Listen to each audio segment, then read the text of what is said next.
Hello everyone, welcome back to my YouTube channel, and in this video we are going to discuss about the concept of pH and pOH. pH अच्छा, अगर हम strength के हवाले से बात करें तो हमने अपनी प्रीवियस वीडियो के अंदर डिस्कस किया हुआ है the concept of pH and pOH, जो कि हमारे पास स्ट्रेंथ बताती है एसिड की, is use to determine the strength of the acid. ठीक है। अच्छा, अल्फ़ा बताता है हमारे पास एसिड की स्ट्रेंथ, प्रीवियस वीडियोस के अंदर we have discuss. K b हमारे पास बताता है, और पीएच और पीओएच बताता है। कभी भी अगर आप पीएच और पीओएच की वैल्यू को ऐड करेंगे तो हमारे पास 14 आएगा। तो हमेशा याद रखिएगा कि पीएच जो होता है वो पावर ऑफ हाइड्रोजन आइंस को कहलाते हैं, और पीओएच जो होता है वो hydrogen power of OH ions कहती हैं। पीएच जो होता है उसका फॉर्मूला माइनस लॉग होता है, मतलब the negative log of the hydrogen आइन concentration is called pH, and the negative log of the OH ions concentration is called base. OH ion की नेगेटिव कंसनट्रेशन को अगर आप करेंगे तो हमारे पास POH कहलाएगा। हम POH और pH को हम मेजर करते हैं। अच्छा, pH of the acidic base and neutral solution.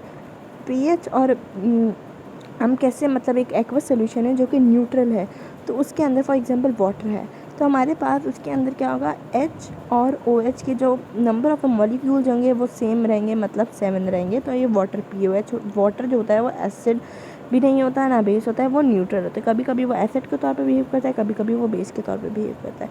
Acetic acid को अगर आप देखेंगे तो हमारे पास एसिटिक एसिड जब एक्वस सोल्यूशन के अंदर होगा तो मतलब हाइड्रोजन आइंस जो हैं आर लेस देन, नहीं, हाइड्रोजन आइंस जो हैं आर ग्रेटर देन, मतलब ज़्यादा हैं OH से, मतलब हाइड्रोजन आइंस जो है वो एसिटिक एसिड के अंदर ज़्यादा है। Hydrogen ion are more in acetic acid, ना कि हमारे पास OH आइन है। तो हमारे पास इसकी जो वैल्यू होती है, pH की जो वैल्यू होती है वो लेस देन 7 होती है।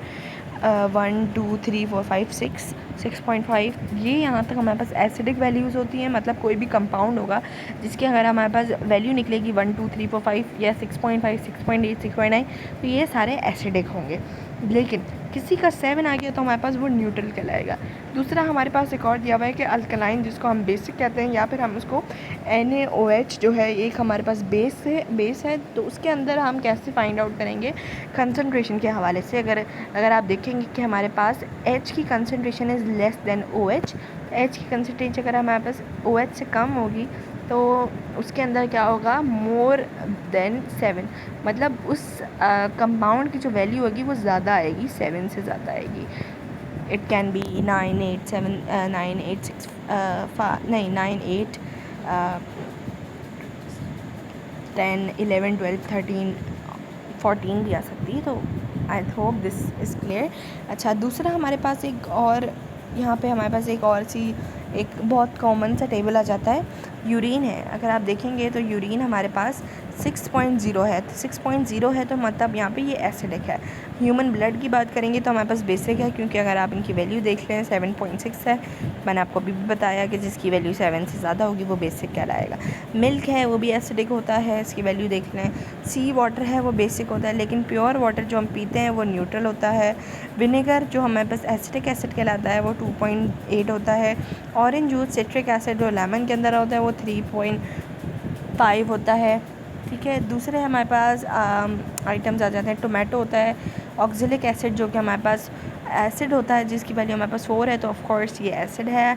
लेमन जूस जो होता है सिट्रिक एसिड होता है इसके अंदर, ये ऑरेंज जूस के अंदर भी होता है, तो 3.2 है, तो ये भी हमारे पास एसिड है। सॉफ्ट ड्रिंक्स बेवरेजेस के अंदर कार्बोनिक एसिड होता है, तो ये 3 वैल्यू आ जाती है उनकी। पीएच उनकी 3 होती है, तो हमारे पास ये भी एसिड है। मिल्क ऑफ मैग्नीशियम जो है वो बेसिक है, क्योंकि इसकी 10.5 आ जाती है वैल्यू, तो इसकी पीएच क्या है, 10.5 है। स्टमक के अंदर HCl होता है, तभी हमारे पास 1.6 होता है, और HCl हमारी हेल्प करता है फूड को डाइजेस्ट होने में। तो स्टमक जो होता है वो हमारे पास, मैदा जो होता है वो हमारे पास एसिडिक होता है, जिसकी वैल्यू होती है 1.7। ठीक है। दूसरा हमारे पास एग वाइट जर्दी होती है, white part of the egg, that has the value of 8.0 या 8.1। Also this is called basic solution, sorry basic item.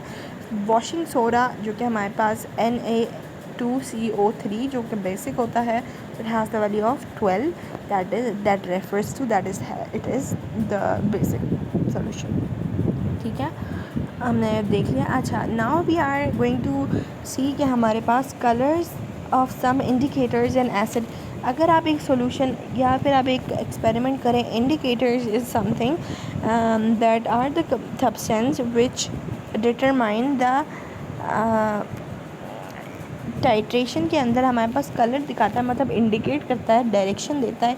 अगर आप कंटेनर के अंदर आप लिटमस पेपर डालेंगे तो आपको कैसा पता चलेगा कि वो सॉल्यूशन एसिड है, बेस है, या फिर आप फॉर एग्जांपल आप एक कंटेनर ले रहे हैं, उसके अंदर हमारे पास एक सॉल्यूशन डाला हुआ है, आपको कैसे पता चलेगा वो एसिड है, बेस है या फिर न्यूट्रल है? तो उसके अंदर आप लिटमस पेपर ऐड करेंगे। अगर litmus paper turn into red, that will be refers to acid. अगर लिटमस पेपर ब्लू हो जाएगा तो वो बेस कहलाएगा। अगर लिटमस पेपर पर्पल हो जाएगा तो वो हमारे पास बेस क्या बोलते हैं, न्यूट्रल। इसी तरह अगर आप मिथाइल ऑरेंज की बात करें तो एक अगर आप कंटेनर के अंदर मिथाइल ऑरेंज और एक सॉल्यूशन ले रहे हैं तो आपको पता नहीं है कि आप कैसे बताओगे कि कौन वो एसिड है, वो सॉल्यूशन एसिड है, बेस है, तो उनके कलर से आप बता दो। You can read this and you can have an idea, और ये you can learn it because this is very important. इसी तरह हमारे पास लिटमस पेपर ऐड करेंगे, मिथाइल ऑरेंज ऐड करेंगे, या फिनोफ्थलीन या फिर यूनिवर्सल इंडिकेटर ऐड करेंगे, तो उनके कलर से आपको पता चल जाएगा कि वो एसिड है, बेस है, या फिर हमारे पास न्यूट्रल सॉल्यूशन है। I hope this topic is clear. I will meet you in the next video.